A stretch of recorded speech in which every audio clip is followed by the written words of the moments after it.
Time to go underground with a review of a mining model.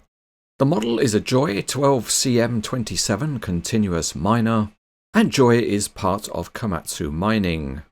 If we look underneath the box, we see hidden in one corner is the Weiss Brothers logo, and on the edge of the box there is some narrative about the real machine. Also on the box is the slogan "Heritage meets Innovation", and I reckon that sums me up perfectly. There's nothing special inside the box. It's the usual pair of trays marked top and bottom, and they are factory sealed with tape. So let's get the knife out and cut the tape. We lift the lid, and there we see, wrapped in soft paper, is the model. Now there's no assembly to do because it is, as you might have guessed, complete out of the box.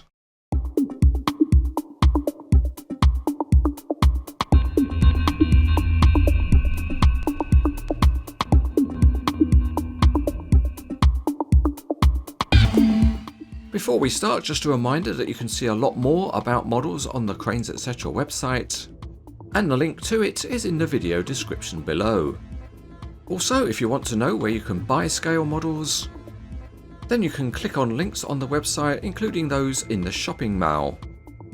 And listed here are dealers that sell models in countries across the world.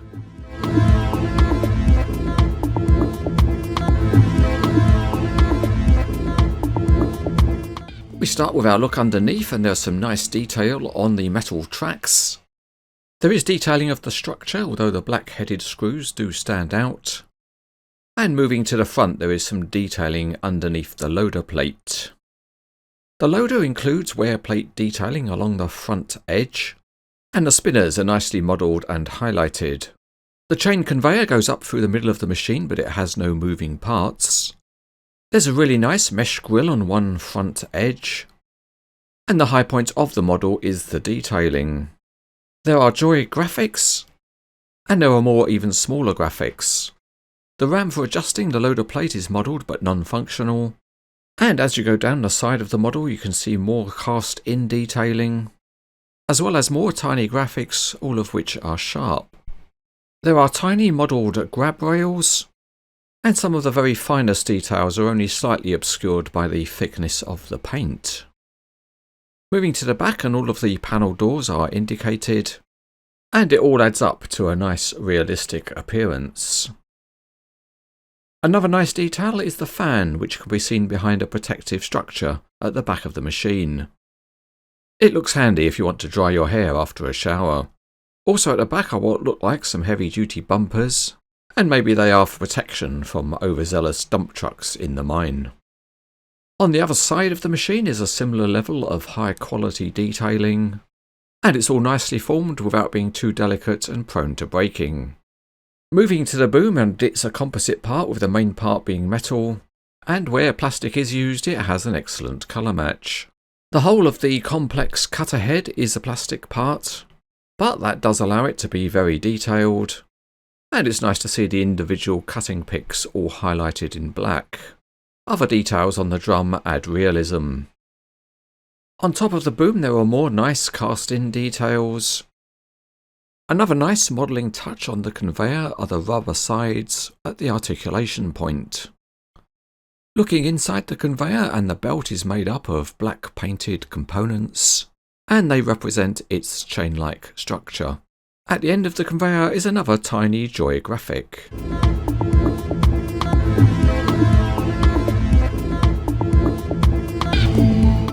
For the features, we start underneath, and the metal tracks can be rolled easily by a hand. And also on the underside there is an unexpected feature, and that's this small opening flap which is controlled by hydraulic rams. I'm not entirely sure what it is for, but as this is an electric machine, maybe that's where the cable trails from. But maybe a mining machine expert can let us know in the comments on this video. This machine is really designed for low headroom work, and the boom raises up and down to facilitate that. You can also rotate the cutter drum by hand, but there is some friction in the system so you can't really spin it. Talking of spinning, there are spinners on the loader plate, and these are used to move the cut material up onto the plate and onto the conveyor. As mentioned before, the chain conveyor is not a moving part, but the boom head does have a very good range of movement, and you can lower it right down low, and in that pose it could be used as a transport load. Moving to the back, and you can raise the conveyor belt, and typically this machine would load low headroom dump trucks.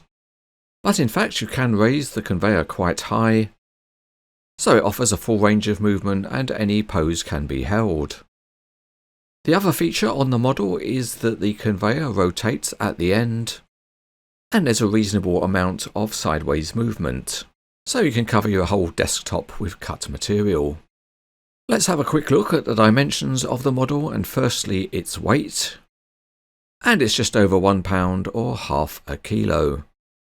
It's out with the tape to measure the length, and that's 9 inches or 23 centimeters. And if you're vertically challenged, you'll want to know the maximum height is 4 inches or 10 centimeters. One thought that did arise was if you could fit a motor to the cutter head, then maybe you could use this like one of those things they use in a restaurant to get crumbs off of a table. Or maybe you are just much more sensible and want to use it as a load on a truck. The real machine weighs around 75 tons, and maybe the cutter head is normally removed when it's transported.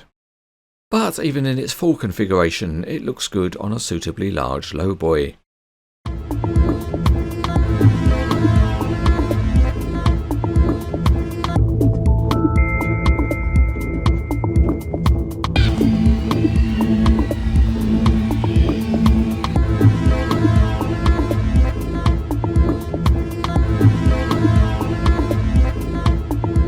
This is a nice Weiss Brothers model of an interesting machine.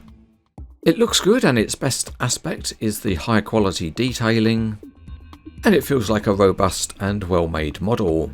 So if you're looking for something different to add to your mining models collection, it's easy to rate this one as very good.